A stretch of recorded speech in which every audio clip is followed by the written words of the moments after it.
Much like the first game, Golden Axe 2 is a game that has sort of always just been in my life, and I can't really remember a time without it. Released in December of 1991, almost exactly 2 years after the first game made its way to the Sega Genesis, Golden Axe 2 is basically the same game with a fresh coat of paint.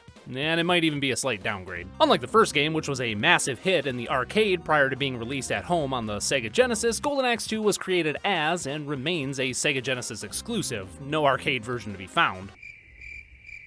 Oh, there was a sequel to Golden Axe Arcade in the form of the arcade-exclusive Golden Axe The Revenge of Death Adder, which was reportedly already in development around this time. However, Sega, now riding high on the success of their 16-bit system, wanted a home console sequel on the shelves post-haste, and just in time for the 1991 holiday season, with The Revenge of Death Adder being released shortly afterwards in 1992. The Revenge of Death Adder went on to be a massive hit in the arcades and is widely considered the best entry in the entire Golden Axe series amongst fans. Golden Axe 2, on the other hand, doesn't really have this appreciation. In fact, it received pretty mixed reviews upon its release, and even today, it's often seen as a poor entry in the series overall, a slapdash rehash of the first game that isn't nearly as well balanced or fun. And to that, I would have to say, yeah, I kind of agree, but I still love this game for what it is, and I found myself returning to it at least once a year for the better part of the last 2.5 decades, so I still think this game is worth a look, even if it's greatly overshadowed by both the original and its arcade sequel. The game opens up with a brief recap of the first game, letting the player know what events have unfolded since Death Adder's defeat. A new foe by the name of Dark Guld.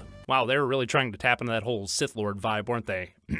Has taken up the titular Golden Axe and is using its power to rally an army of baddies to take over the world. It's now up to our heroes Tyrus Flare, Axe Battler, and Gilius Thunderhead to once again charge into battle and save the day. So, yeah, pretty much the same exact setup as the first game, but who cares? It's an early 90s beat-em-up, so if you're expecting an epic story with twists and turns and, plot points, well, you clearly don't understand the medium or time period we're working with here. Once you start the game, you're of course treated to the what the fuck?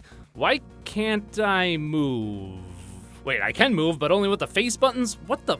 Oh. Yeah, so this is one of those Sega Genesis games where if you're using a 6-button gamepad, like I always do, you have to hold down that wonderful mode button whenever you power up the console, or else the controls are downright fuckered. This always throws me off, even to this day, and when I was a kid, I didn't even know this was a thing you had to do, so I always just assumed that my copy of the game was broken or something. Not really sure why you don't need to do this with the first game, but whatever. After you've powered on the console while holding down that mode button, you're left to play the game, and yeah, it's Golden Axe, alright. The controls themselves are practically identical to the first game, with there only being a single attack button that gets modified depending on what you happen to be doing with the D-pad at the time, whether or not you're in the air or have pressed the jump button in conjunction with the attack button, or your proximity to an enemy and whether or not they're stunned. However, the maneuvers you're able to do with these simplistic controls have changed ever so slightly. One of the biggest things that's changed is how magic is handled. In the first game, you'd collect these magic potions that would go into your magic meter, and depending on how full this meter was when you hit the magic button, you'd perform a wide variety of awesome spells, but you'd consume your entire magic pool in the process. However, in Golden Axe 2, you're now able to hold down the magic button and let go when you've selected the amount of magic you wish to use, meaning that you can perform a lower level spell without having to use up all of your magic at once, which is a feature that I really like, as I feel like I can use magic more freely without always having to take into consideration if I'll have enough to fight that level's boss with. The only downside is that if you do want to use all of your magic at once, you'll have to hold down the button for a few seconds, leaving you open to attack, but I think this makes the magic use into more of a risk-reward rather than the get-out-of-jail-free card that it was in the previous game. Though thankfully the developers were smart enough to allow you to adjust how magic is consumed in the options menu, so if you prefer the old way of doing things, then no worries, the devs have you covered. Another thing that's changed is the maneuver you perform while hitting the jump and attack buttons simultaneously, which would previously cause your character to perform this awesome reversal move that would hit the enemies directly behind you, dealing massive damage in the process. However, in Golden Axe 2, this maneuver has been replaced by this kickflip thingy that in theory will hit the enemy in front of you and one that's trying to flank you at the same time. Though in practice, a setup like this doesn't occur very often, and instead I find myself using this move much like the one from the original game, with the downside being that this move does far less damage than the old maneuver did. Which is a shame because, as any old hand at Golden Axe 1 will tell you, the sword reversal is pretty much the move to master if you want to kick some serious ass, but this kickflip thingy from Golden Axe 2, not so much. Though it's not necessarily a huge loss if the game is properly balanced to accommodate a change in moveset like this, but unfortunately Golden Axe 2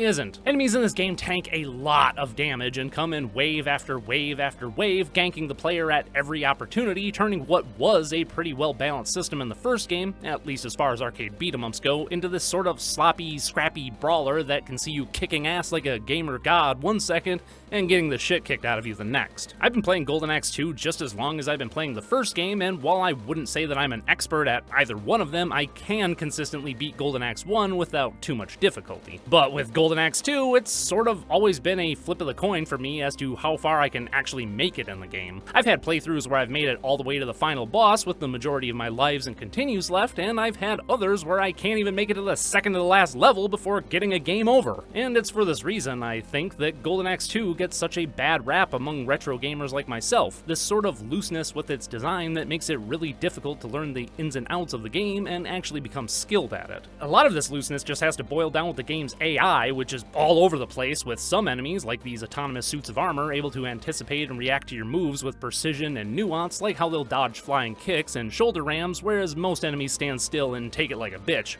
Or how they'll shield bash you to knock you out of the air if you try to get a thrust attack in on them. But then there's this crap where you can just move to the bottom of the screen and watch all your enemies commit suicide without even batting an eye. Oh, I'm gonna get you. Oh, I'm gonna get you. Oh, I'm gonna... Ah! Now, don't get me wrong, the AI in the first game isn't anything special, and there's plenty to criticize about it, but it's much more consistent and isn't nearly as exploitable. But even with this easily exploitable gameplay, Golden Axe 2 is still really unbalanced and punishing, so it's easy to see why it isn't looked upon in the most favorable light nowadays. That and the enemy variety leaves something to be desired, with many of the encounters boiling down to palette-swapped creatures you've seen and fought from the very beginning of the game, only with more health and damage output. The first game, and indeed most beat-em-ups from this era, had this problem as well, but the developers seem to have spent a little more time spacing out the use of certain enemies to at least attempt an illusion of variety. The first game also had fewer enemies overall and didn't gank the player quite as much, but in Golden Axe 2, it's just wave after wave of the same enemies over and over again, sometimes palette swapping them immediately after the first enemy of a certain type is encountered, rather than introducing a palette swapped version later in the game, like how skeletons are introduced in level 2, and then less than a minute later, red skeletons are introduced as well. Like, damn, shit just got real! Red skeleton! All that said, I still think there's a lot to like about this game, and I personally think its only major flaw is that it can't hold a candle to the first game or the Revenge of Death Adder. But if this had been the first game in the series, I'd wager it'd be more fondly remembered, because taken individually, it's a pretty damn good weapons-based beat-em-up from the 16-bit era that can go toe-to-toe with the best of them. Though, to be fair, a lot of the aspects I truly enjoy about Golden Axe 2 come more from its presentation than its gameplay. The music, for one thing, is hands down one of my favorite soundtracks from the 16-bit era, and I dare say it's even better than the first game.